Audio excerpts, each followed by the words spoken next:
Hey everybody, I am joined by my good friend Chris McCabe from eCommerce. Chris, with a State of the Union, we've got some breaking news when it comes to how Amazon is dealing with different listings and seller accounts.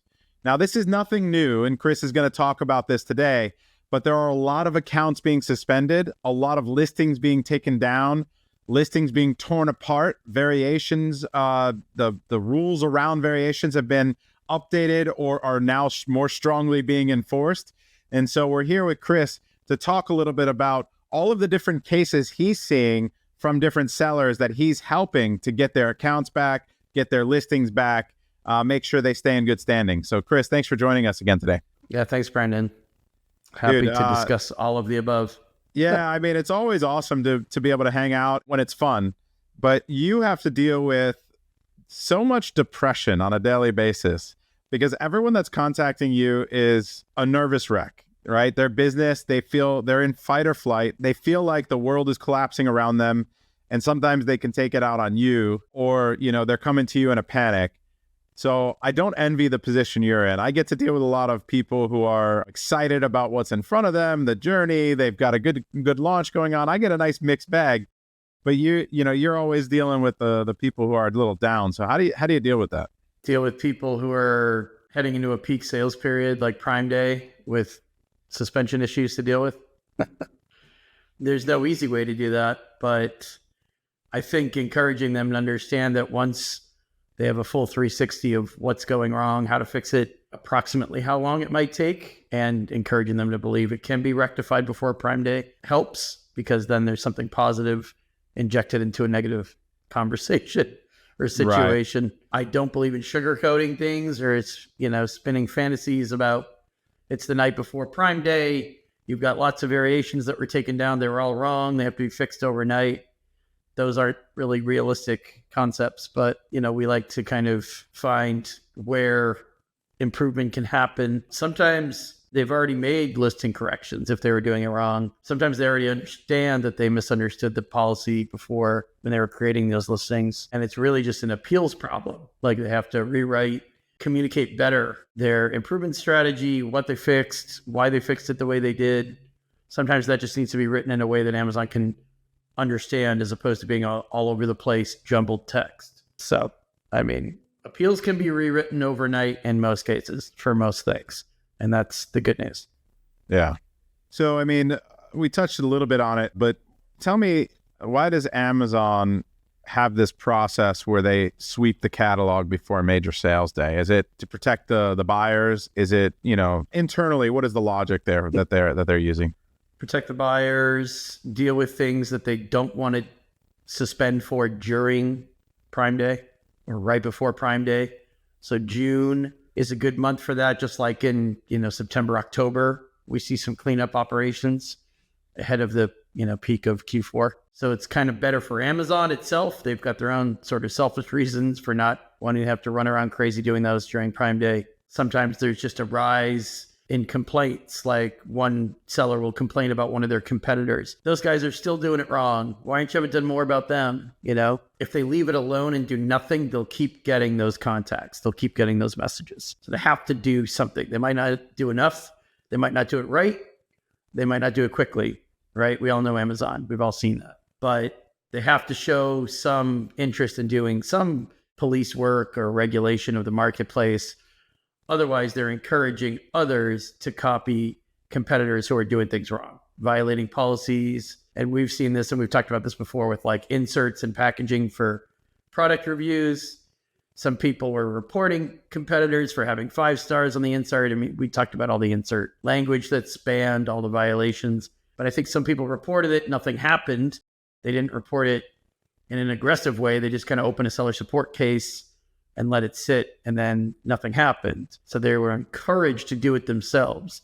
Then instead of one seller, you got 2 or 3 or 5 who are all copying each other because they're losing sales to each other. Right. Rules are getting broken. So in a way, it's sort of an interesting combination of forces where sellers are pushing Amazon to enforce more, which might hurt them if they're violating other policies, but it's to protect buyers. It's to keep it safe. It's to keep it fair. And it's to reduce Amazon's headaches during in this case, July, where they don't want to have to suspend somebody like right before Prime Day if they can get it out of the way now. Yeah, and I think Aaron Biner, Inner Circle member and friend, just sent me a link. He said now there's a new reporting system for sellers to tell on each other. I mean, there's been some experiments and permutations with different reporting abuse tools. Yeah. The interesting part about that is, are they creating buckets for severity? That's what I want to know. Is it like you're reporting a competitor or you're reporting a seller? You can report a competitor legitimately for a legit actual violation. If you're trying to spin something into a story, but there's no violation there, of course, Amazon won't like that they heard from you. And lately, they've been kind of punishing people for over-reporting without the substance, without the evidence. That's become a bit of a trend. I mean, I just wrote an article about it that's going to be coming out, I think, next week. And we've seen that before, right? People were over-reporting resellers with IP claims they couldn't substantiate, so they would lose. Some of them lost A-plus content. Some of them lost their IP reporting tools. That was kind of the first version of this. Now they really are grinding people up for buying from competitors or reporting competitors for violations that aren't there, or trying to make it look like they did a violation, but it wasn't really.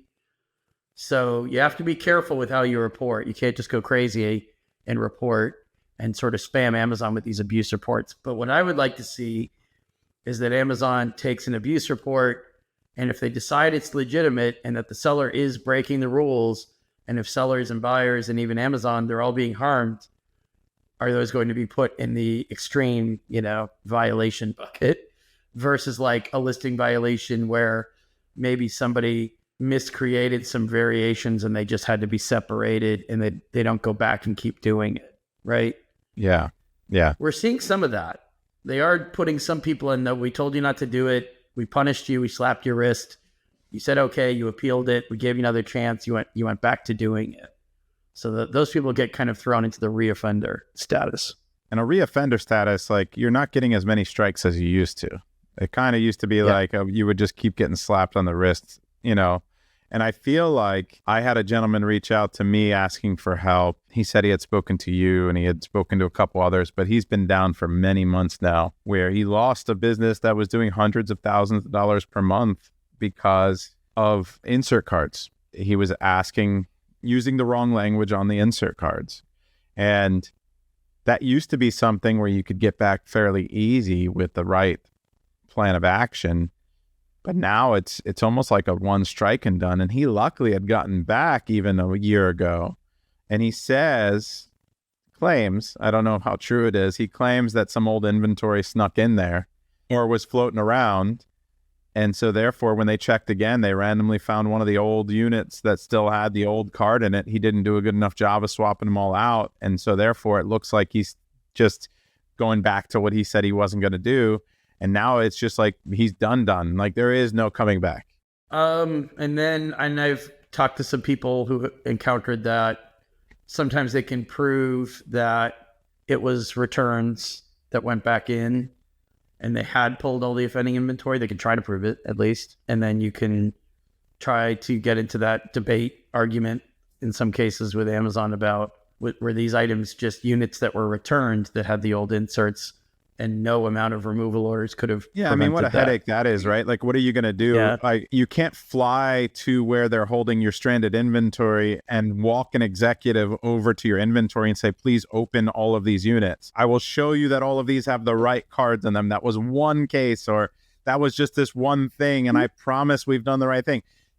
How do you show a receipt for the new printing of the cards that are going in it with the right artwork? Like, how do you show that documented it? How do you have it documented in a way that you can use it as evidence? Dates of new shipments, like we can draw a line. Hopefully the seller can draw a line when those old units, old inserts stopped going in. You can do removal orders and pull anything that's in FBA that's considered offending inventory. And then you will know that every shipment as of such and such a date had the new ones. Yeah. And he's saying that it was older inventory that had been previously shipped that he underestimated the velocity on because he thought it would be selling through. And then he pulled out X amount of units. He should have pulled out at Y amount of units or something. He should have pulled them all out. The answer is all. Yeah, the answer is all.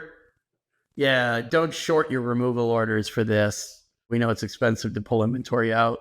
In some cases, people have been over accused, and we looked at the inserts and they don't violate policy. So we would say, don't pull anything out, just dispute it and appeal it saying this is a wrong policy flag and it should be lifted. You should be able to sell because somebody over accused you and whoever handled it agreed with them or didn't look or didn't care or whatever, and they suspended your account wrongfully. But assuming there is something wrong with your insert, yeah, you can pull those units out. Normally it goes right in the appeal. We pulled out how many units, this is the date. We know that, I mean, to the best of your ability, we know that all of them are gone once we pull all these units out. Here are the removal orders. Lots of people got if you go back to 20, like you said, going back to the second chance, third chance universe, which, yeah, things have tightened. But like 2020, 2021, a lot of people got reinstated. We would, maybe coach them, advise them on it. We wouldn't necessarily handle all their appeals, but we told people, like, pull everything out. It shows you're serious. It's great appeal fodder. It goes right in the appeal. Back then they wanted a good plan of action, right? Strong plan of action they kept asking for. Well, nothing's stronger than like, this is never going to happen again because we pulled all those units out. We've already got the new insert card. Here it is. Here's a screenshot. This is what it says. Thankfully, most of the time it was something that no one could impugn for its policy, compliance. And then the rest of it was basically like retraining, having a compliance arm in your operations or in your agency or whatnot, and convincing them, which it was possible to convince them in the right kind of plan of action, that you had taken the appropriate steps. As long as you weren't throwing generic canned template content at them that said, we did this, we did this, we did this, without saying how you did it or how you implemented it, like the real details they wanted. I mean, of course, they kept saying no to those because those weren't really appeals. They were just templates. More water under the bridge, more time has gone by. Amazon's more sick of this topic. The FTC's more sick of it. It's just come up. I think the problem with reviews is that there's so much history there. It's come up so many times. It's relevant to get positive product reviews. That hasn't gone away, but everything else has kind of matured in terms of Amazon just doesn't want to have this as a problem anymore. And whoever, C-suite, S-team executives, whoever decided that this was just intolerable and it had to go once and for all, that's when they throw down the hammer, like, we don't want this anymore. Would rather say goodbye to these sellers. And of course, there's always inconsistencies. You will always be able to find a seller. Maybe it's true, maybe it's not. I've been hit 3 times. I appealed it the same way 3 times and I got reinstated all 3 times. We see those too. They're fewer and farther between than they would have been in 2021, but they still exist. People are still out there saying, I admitted it, I confessed, I took responsibility, they gave me another chance. Do they have an account manager who was trying to pull every string they could inside? Did they have other things that they were doing, other friends? I mean, it's interesting. Sometimes I talk to sellers who are in Seattle and they just know Amazonians from living in Seattle. They'll be like, I went to a potluck and there was an executive and my wife made a quiche and he loved it and we stayed in touch. You'd be surprised how often I have this conversation. Sometimes they're just neighbors. Sometimes they live on the same street and they're in the same area. And it's just one of those. Moving to Seattle, man. I know, you're moving to Seattle. You're doing the reverse Bezos. You're taking his place. He moved to South Florida and now you're taking his spot. Or I'll just go try to buy a house next to Bezos. I just can't afford it yet. And he keeps taking my profits. So I can't afford it even more now. I know, the fees. Some sellers go to Accelerate and they meet people there, to kind of get it back a bit more real. Yeah, that's been helpful. Like last year at Accelerate, I was able to meet a compliance executive that worked on toys, and we had some issues with some testing documents that we had submitted that were correct, that just weren't being accepted for whatever reason. I sent it to her. She got something reinstated. And then a second product I sent to her, she explained to me why there was an issue. There was like a mismatched information, but that wasn't being relayed to us in our denials, right? Like it was just like, no. And it's like, why? And it's like canned response. And I'm like, okay, well, how can we fix it? Like, you're not giving us the details that we need to fix it. And then after, she looked into it, she saw the notes that should have been conveyed to us if the system was better. And then we quickly fixed it, and then the listing was up and running. So, I mean, it does help when you've got someone who takes the time to look at it, that cares, or has that ability. I suppose that's what a strategic account manager is supposed to be able to do. But Amazon charges a ton of money for that.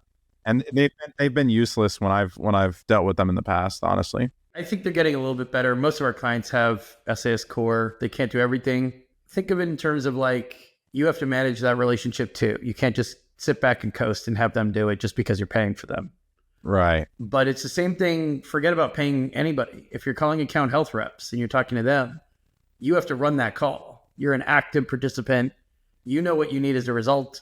At the end of that call, you need to find out why an appeal was rejected, or if they're being cagey about the details, you need at least, like, what's the nature of the appeal that you need? Maybe they're not going to give you every single detail. And sometimes they do kind of hide behind we can't share that information with you. But they can share enough to get you on the right path. You might have to push them a little bit. You might have to ask specific questions. Even today, I was on the phone. The account health rep kind of got to the point where they understood, like, this seller has no chance of figuring this out unless I give them something. So you kind of have to meet in the middle. I know it's a little bit of a, finesse and a diplomatic negotiation of sorts, but they know you're going to keep coming back if they give you zero. Definitely only talk to account health reps in the US. I mean, most of the reps in India are going to give you zero, and they're not going to give you more than zero. But some of them will be like, I can't tell you exactly what it is, but here's what I can tell you. And they'll give you kind of a hint or a clue, and they're not like breaking the rules of their job. Are you allowed to buy a vowel? I mean, it's kind of like that. It's like, you take a step towards me, I'll take a step towards you. Right. Sometimes I ask you the wrong thing, you take a step backwards because that's not what your job is, what your role is, and so forth. Right. I reformulate it, I say it again, you take another step forward, and you meet in the middle. That's what account health rep calls. I mean, they went from initially being pretty much no value. Right. Then they were really valuable for a while, and then they kind of rolled back like, well, we're sharing too much. We're telling people too much, and we shouldn't be doing that. They have to do more work on their side. So now it kind of settled in a medium space. But as long as people I think the calls with SAS Core that you pay for, or account health, or even catalog and other teams, the calls that go nowhere are the ones, sounds like I'm blaming the sellers or the business owners, but it's the ones where people are sitting back and saying, I called you and I asked you some questions and I wasn't sure if I knew what I wanted to ask you, but the rest of this call is you telling me something helpful. That's not going to work. That's not going to work. So I think what would be helpful, right? We need to create a guide for for communicating with Amazon. I think that would be super helpful. Proper questions to ask. Maybe there's some code language that from working there that you can share with us around, like, you have to say the phrase, "It was sunny on Tuesday, but rained on Wednesday." It doesn't have to be that murky. I mean, you can do escalations by email, right? Which we've talked about before, and include some basic core elements to it. Has to be brief, as brief as you can make it. Has to be factual. Has to be numbers. How many weeks have gone by? How much money you've lost? How many appeals you've sent? How many times you received the same exact answer? How many other places you've escalated it, right? That kind of detail matters to these people. And you have to round it out with, or finish it with, I'm giving you a chance to review this in a different way. I sent it to your boss. He or she gave it to you. You're the one answering me. Sometimes they call you, right? The calls are more frequent now. They don't send a written message as much. Calls are so much easier to deal with. Like when you get on the phone with someone, it saves a lot Amazon of calling you. Time. Yeah. Right. Yeah. Somebody at Amazon calling you, don't waste a lot of time being like, what's your direct dial number? I want to look into something and get back to you. They don't do that. No. They're not going to give you the last name. They're not going to give you their email address. So don't waste time on that. But make it clear to them that you're going to follow what they're suggesting, do what they say, provide better info, more clear info. Right. If they're specific about what's missing, which on a phone call, they can be more specific. An outbound call to you. Right. But round it out with, if this doesn't work, if this ends up being a goose chase, we're going to come back and escalate it again. And without being like menacing or threatening, you have to say that you're going to refer to the content of this conversation, right? I'm taking some notes here, Mr. S, whoever calls you. I'm keeping a record. I'm taking notes to make, you don't have to say I'm taking notes because I'm going to call you out on it later. You can say I'm taking notes because I want to make sure I understand what you're saying. Want to make sure I remember everything. Want to make sure I don't miss anything. You know, it's like any kind of communication. There's a right way to do it. Actually, we're talking about escalations. There's a right way to be aggressive and there's a wrong way to be aggressive, right? Yeah. Well, what's the right way? Sound practical, cite facts, talk about what you've done before, talk about what you're going to do next if the current action you're in the middle of doesn't work. That is not the same as yelling and screaming and slamming the phone down or being aggressive in other ways, like Amazon hates me, I hate Amazon, whatever you want to think of, which is more like venting emotion. Like it's the typical thing where you feel better for like 15 seconds. Right. And then the rest of the day you feel terrible. You're not helping yourself with that kind of aggression. Even though actually a lot of people at Amazon understand frustration leads to aggression. And what a lot of sellers don't realize is a lot of Amazonians get the same frustration and emotion that you do dealing with other teams themselves. Right. They go crazy too. They don't have a seller account that's suspended. That's true. And it's not analogous. It's not the same situation. But in terms of understanding your anger or how upset you are or what's at stake or what's frustrating and how that creates negative emotion, trust me, people at Amazon understand that almost as well as you do from their own situations, going to other teams. I need A, B, and C. And the person comes back 3 weeks later with X, Y, Z instead of A, B, C. They're dealing with that too. Got it. Got it. And so going into Prime Day, some of the warnings that you've seen people getting hit with, tell me about the variation strategies. 'Cause I think that that's a really big question mark for a lot of people getting warnings or worried about it. How big of a slap on the wrist is it? I mean, obviously repeat offending is really bad. I'll explain it the way that I've been trying to explain it to the Inner Circle members, which is your variation style needs to be, consistent with what the variation is. So don't do color if you have different styles, for example, because like it'll be like, or different animals. Like let's say it's for me, it's not just like luggage wouldn't be a good example because it would be like the lion style and like on my luggage or the unicorn style together. That's not a color. I can't use color there, right? Right. The short version is, I know it depends on what you're doing, what the product is. People are getting too creative with variation themes. People are being too liberal with their interpretation of variation creation policies and variation themes. And it's also happening with bundles. I mean, this week, last week, scores of people have been flagged for inappropriately created bundles. This is what I've been hearing as well, yeah. Yeah, I mean, this is, in terms of we're recording this now, right before the 4th, but there's a monster number of people getting suspended for that who are coming back to us after we review it and we say, yeah, you were properly... The first question is, were you properly flagged for this or not? Unfortunately, I have to report a high majority of bundles, violation flag sellers, and variations, 75 to 90% of them were flagged appropriately. So you can't, for all those people, a lot of them have tried to appeal saying it was an Amazon mistake. It's a fluke if that works and you've really been caught doing something you weren't supposed to be doing. So most of the people coming to us, Amazon is doing a good job catching the bad listings.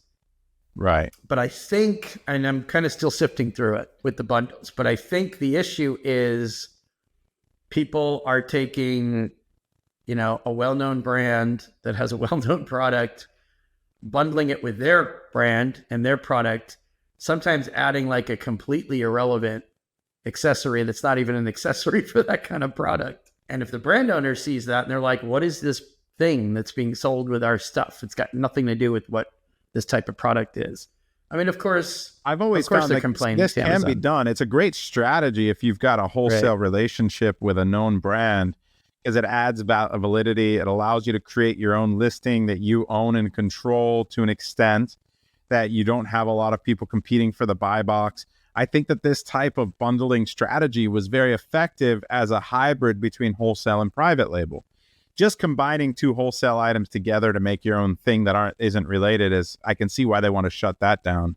But the biggest thing that I understood as a mandatory is that the name brand item that you're using has to be the least expensive item in the bundle.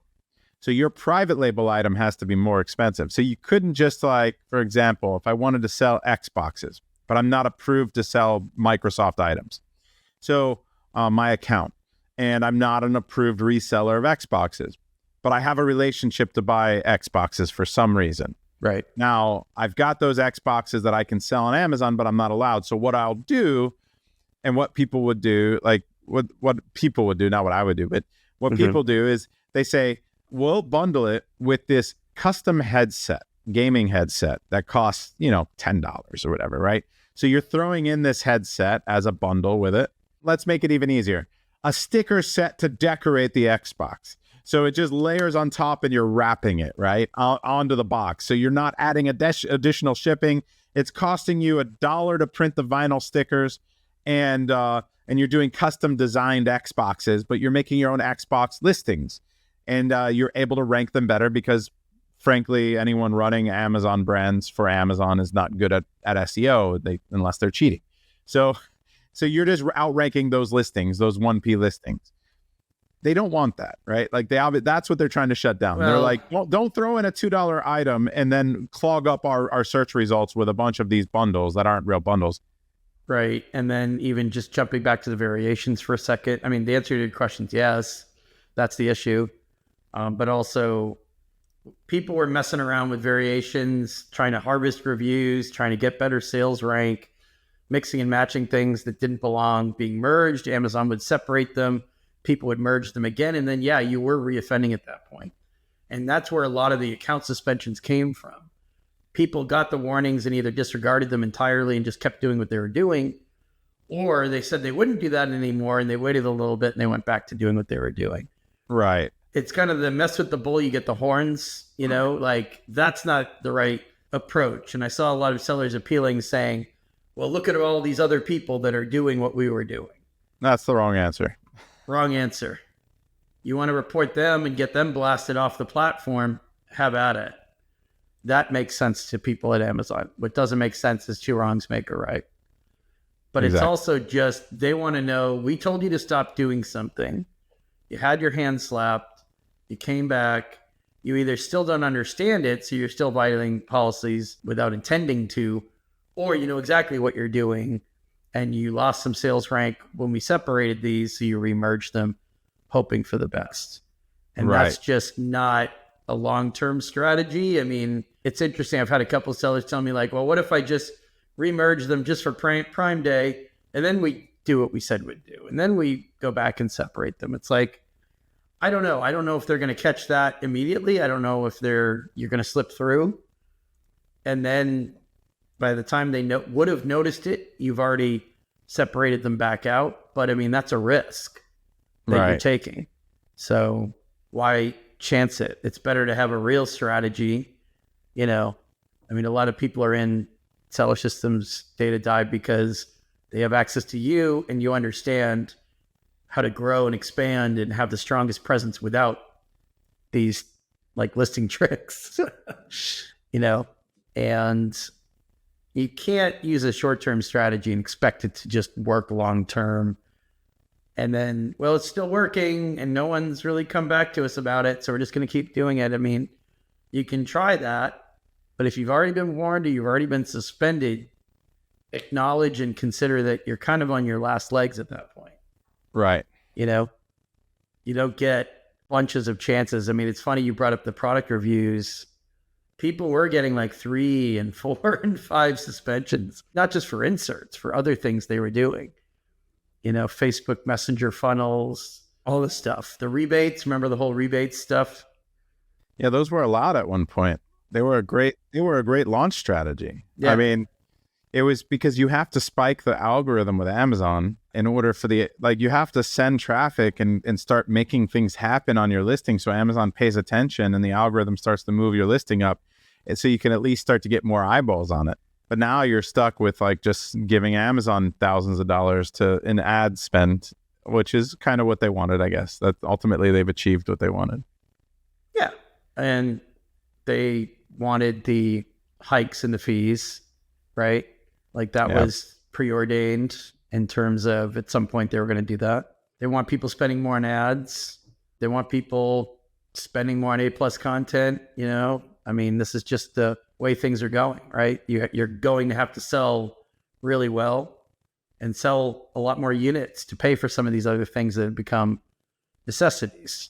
Right. Unfortunately, some of these people, they get their listings taken down. I mean, that's when they start coming to us with all our chips were on this one space, and all our numbers and calculations and, it was all predicated on the notion that we would not be suspended during a peak sales period. So if they do get taken down for whatever reason, it has to be fixed before Prime Day. Otherwise, the entire effort and investment goes down. But the problem with that is if you get suspended too close to Prime Day, everyone is appealing. They're probably appealing multiple times a day because they're in the same boat as you and the desperation level's higher. And Amazon doesn't necessarily have more capacity to answer more appeals faster. I mean, if anything, that's when they start upping the quantity of generic answers just to push these out of the queue and make you do it all again. And that's when you get the real communication backlog of two parties talking past each other. You have needs, you have goals, you're sending stuff in. They have needs, they have goals, they're sending stuff out. And it's two ships passing in the night. So that's what creates the bottlenecks that we're dealing with right now. I'm glad that at least we explored some of the visibility, some of the things people are doing to get suspended. Let's always end, whenever we talk, I want to end with an opportunity for you to maybe express don't do that. So I got a good one. Give me 2 things that you see sellers, or even the best one, but some things sellers are doing that if you could just tell every single seller that's watching this, don't do that. What is it? Don't send copy and paste content, even if it's in the seller support case where they're going to send copy and paste canned content back to you. Don't start off any appeals process with generic basic stuff and send it in, because you're incentivizing them not to read you from an early stage. And then later, when you change your tune and you're sending in quality appeal material, they may not be reading it because they see you've already sent in some canned generic content a few times. They might just use that as an excuse not to read your appeal. I think a lot of people end up writing to Jeff and writing to Andy Jassy and doing all these other emails and escalations unnecessarily because they started the appeals process off on the wrong foot. And they incentivized Amazon to ignore them. And they might not even know that they're doing it. But that's kind of the number one thing is, and especially going into Prime Day, I mean, if it's your top selling ace and if it's extremely urgent, time is of the essence. You need that listing back as quickly as possible. Don't do things that will elongate the amount of time. You want to shrink the time frame for resolution. Right. If you're guessing, or the other thing people do is they kind of go back and forth between, well, we're going to dispute this as an Amazon mistake. Well, Amazon says they're rejecting our dispute. Well, we're going to admit that we did something wrong. Well, we're going to go back to a dispute. If you keep shifting your weight from your left foot to the right foot to the left foot, and they think you're guessing, they're like, why should we read this appeal? This seller doesn't even know what's going on. They either haven't studied it, or they didn't read the policies, or they didn't investigate why we're denying their appeals. That's kind of another version of this. Don't just wing it and hope that you're going to figure it out as you go along. I usually tell people, if you got flagged last year during Prime Day for something, what's wrong with having an appeal kind of ready for that just in case it happens again?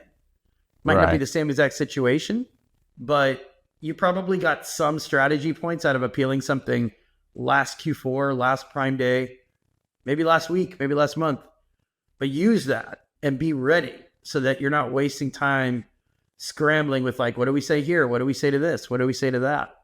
You've already got maybe not a blueprint, but you've got kind of a skeleton of an appeal that you can start filling in quickly. So that's the biggest mistake. We see people just doing the whole garbage in, garbage out, and then complaining like, well, Amazon's not telling us anything, and they keep sending us this generic message telling us to go away or we've been denied. And it's like, well, are you sending them something that's actually encouraging them to review it? Or are you kind of like, oh, I don't have time for this, I'm going to have my VA do it? Exactly. I mean, I recommend against that for sure. And well, I appreciate your time, Chris. I know it's extremely valuable. I appreciate the work you do for sellers, helping them get their accounts back. How can people reach you if they need any help to deal with an issue they might be facing?